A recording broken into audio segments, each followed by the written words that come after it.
Welcome back to the Stephan Show. My name is Graham and welcome to my show. And today we have quite an interesting episode brought to you by none other than Glamour. And this is an episode that I'm really excited about watching because it's not every day that you get somebody with $1.3 million in income going and breaking down their expenses. And this episode today is titled How This 41-Year-Old Anesthesiologist Living in New Jersey Spends Her $1.3 million worth of income.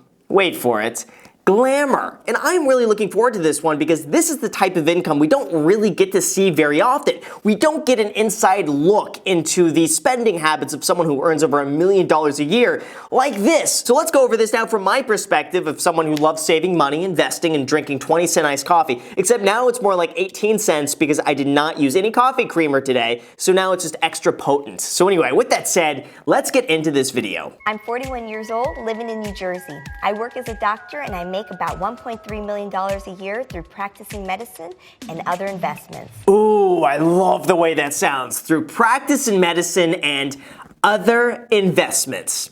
It'd be funny if the other investments part was like 1.2 million of this and then she makes $100,000 a year as a doctor.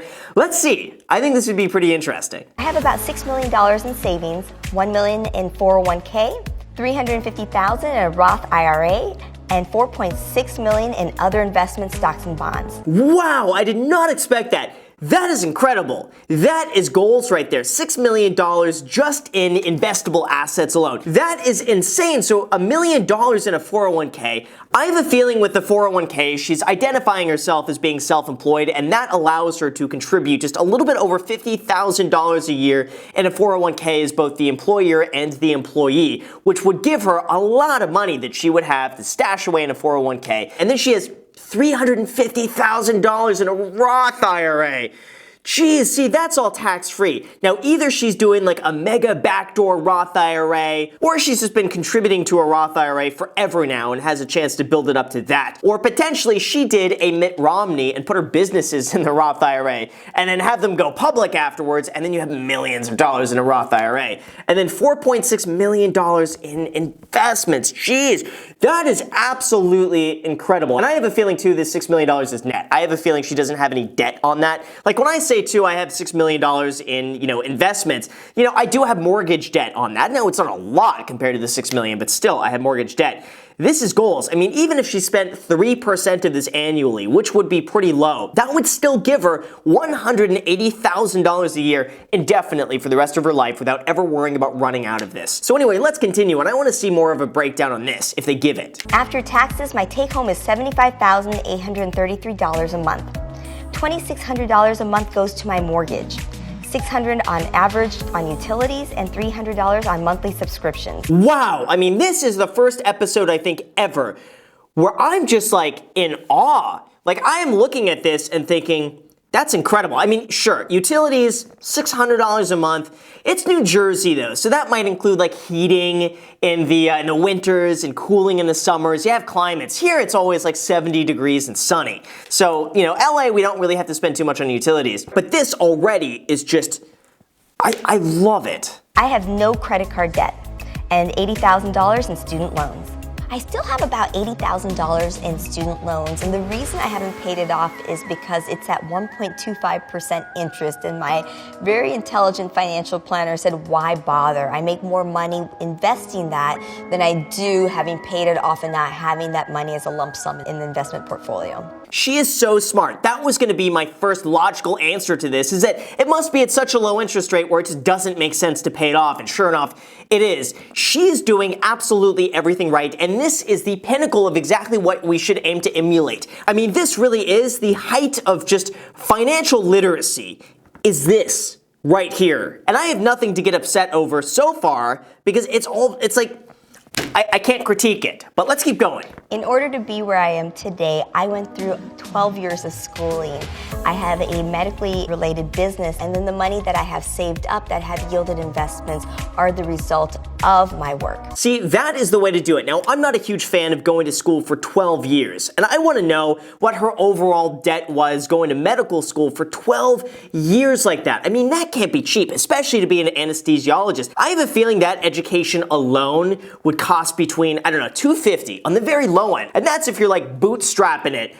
Realistically, I have a feeling she probably spent about $400 to maybe as high as $650,000 on education to be what she is today. So if she started at 18 and then started working on her own practice at age 30, let's just say, she's really had 10 years of like peak earnings to accumulate so much money. Goes to show you just how much money she's making from that. And that's also the main way to go about investing as well, is to have one main career, and this is your cash cow. And then all of that money is going to be going to fund your investments so that over time, maybe over, 1 or 2 decades, your investments are going to slowly build up and then eventually eclipse what you're making on your day job, and then at that point you can cut that off, live off your investments, and then prosper and smash the like button for the YouTube algorithm. What I love most about my job is that there is nothing more personal than being somebody's physician. I could see why she's an anesthesiologist, because she is putting me to sleep. I'm kidding, that was a terrible joke. It's actually really interesting. I wanted to make that joke really badly and I didn't know where to put it, so there it is, I said it, but no, it's not boring. I was kidding. You can walk in a room and talk to them and meet them for the first time, and within a few minutes they will tell you their deepest, darkest secrets. That is very true. Anytime I go to the doctor and I need any amount of work done whatsoever, especially with the dentist, I get really anxious and they will have to give me some sort of anti-anxiety medication, because otherwise, like, I will have panic attacks going into the doctor if they're actually doing something. Like getting any work done on my teeth, it is horrible. But when they give me that medication, I am out of it. I mean, I will tell everything. Nothing is off limits. I'm their best friend, and it gets me talking. It gets me saying whatever comes to mind. So I could definitely see how, as an anesthesiologist, she's hearing everything. The most expensive thing I ever bought, and this may sound strange coming from somebody who is a vegetarian, was a chinchilla comforter after I had gotten divorced. It was probably about $75,000, but it was just something I wanted. Wow, why would you ever spend $75,000 on a comforter, let alone a chinchilla comforter? I mean, here's the thing, I feel bad for using animal fur. I'm not a fan of using furs. Maybe this is the Los Angeles in me, but I don't get the point. Anytime I wear leather, by the way, it's not real leather. Like all of my jackets, and people are like, Graham, nice leather jacket. It's not real leather. Like it's that plasticky sort of leather that has like a weird, like it's got a weird smell to it, but it's not real leather, and I'm just not a huge fan of using animal products like that, especially furs. But again, that's just me. And why she would spend $75,000 on that, on a comforter. That's a car. She's basically wearing a car at that point. I today pay my ex-husband child support because I make more money than he does. My child support payments are about $2,000 a month, and they go towards paying for a babysitter when my daughter is at my ex-husband's home. I'm like, if you need a babysitter, why should she be there? Stupid idiot. I'm actually a little surprised that it's not more money than $2,000 a month, because given how much she is making, you would assume that maybe it might be a little bit more, but then again, as far as I'm concerned, for child support, it is to maintain the standard of living between parents. So you don't have one parent that's like living in a Bel Air mansion, and then another parent is living in a dumpster somewhere in like South LA. So I see why it's there, but I would assume maybe it should be more, but again, I don't know anything about that to give too much of a comment on that. The next transaction is for the Walnut Street Theater. I bought tickets to go watch a show there. I do not recall which show that is. I generally go to about 30 to 40 shows a year on average, if not more. Wow, 30 to 40 shows a year. That's almost one show every single week. I mean, but that's a passion though. She could afford, I can't knock any of this because already, unless she's going and buying $75,000 comforters every single month, she could afford it. She could afford to do whatever she wants at this point, but let's continue. Charge on here is for $210, and that is for my board certification. Most doctors have to, every few years, go back and show that they are still learning and meeting certain standards to keep their medical license and ability to practice. You see, that's the exact same as a real estate agent. Every 4 years, you have to go and renew your license, and they are the worst questions ever. I believe it's just a money grab. That's really all it is. They want your money every 4 years, and then they give you a test to make you feel better about paying for it, but I really believe at the end of the day, it's just a money grab. That's all these things really are. Then spent at AliExpress $12.79. That was for clothing. AliExpress, $34 for more clothes. Wow, she buys her clothing from AliExpress. That is amazing. There's no Gucci. There's no Louis. This is how a person really acts when they earn over $1 million a year. They're really financially savvy and they shop at AliExpress. See, maybe I'm wrong with this, but from my perspective, from what I've seen so far, it's always the people who don't make a lot of money who go and shop at Gucci and Louis Vuitton and YSL and all these places just because they want to show that they have money. But I've seen on the other side that once you have money, you don't always really want to show it off all the time. Sometimes you just want to be a little bit more discreet. So I think what we should bring back is the t-shirt and jeans. Let's do that. Let's make that the new money suit right there. Just t-shirt and jeans. You make so much, you don't need to show how much money you got. That is what we should all strive for. AliExpress, $48 for more clothes. AliExpress, $55 for more clothes. AliExpress. Okay, so she definitely spent a lot on AliExpress, but even though she spent maybe, I don't know, $150 or so, she probably got the equivalent of $500 worth of clothing if you went and bought it at your local store or whatever like that. So AliExpress is a great place to go and get stuff. I've gotten scarves and hats and stuff like that from AliExpress. It's all pretty decent. And then for insurance, homeowners insurance, I had them charge it to my credit card every month, and that was $682. And that's a good thing too. Always charge those expenses to a credit card because it doesn't cost you anything, and when you pay it off, you get the points.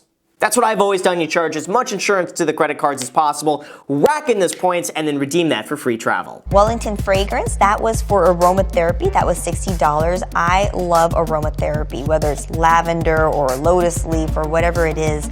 It just helps me relax. I have it always going on in my room so that when I come in my room, it's associated with calmness. I agree with that. I think when you get back home and you come back to your place, you want it to be a place like a retreat where you can go and relax. And for me too, I've been lighting these, well actually, my girlfriend got these really cool candles. There's this Bed Bath & Beyond sale. It's called Candle Day or something like that. But anyway, you get all of these really cool Christmas candles. So now you walk into my place and it smells like the holidays. It's actually really nice.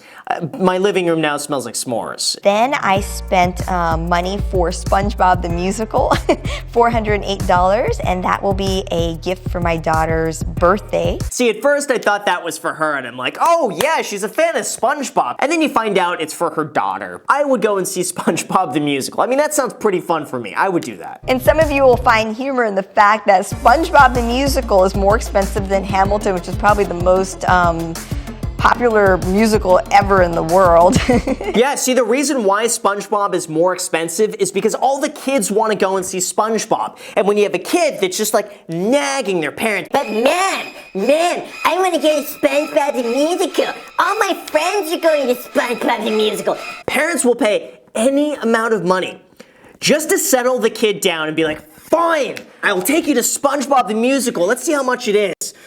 Oh man, it's so much money. And the kids are just, but I want to go, but I want to go. And the parents are like, fine, and then they click buy.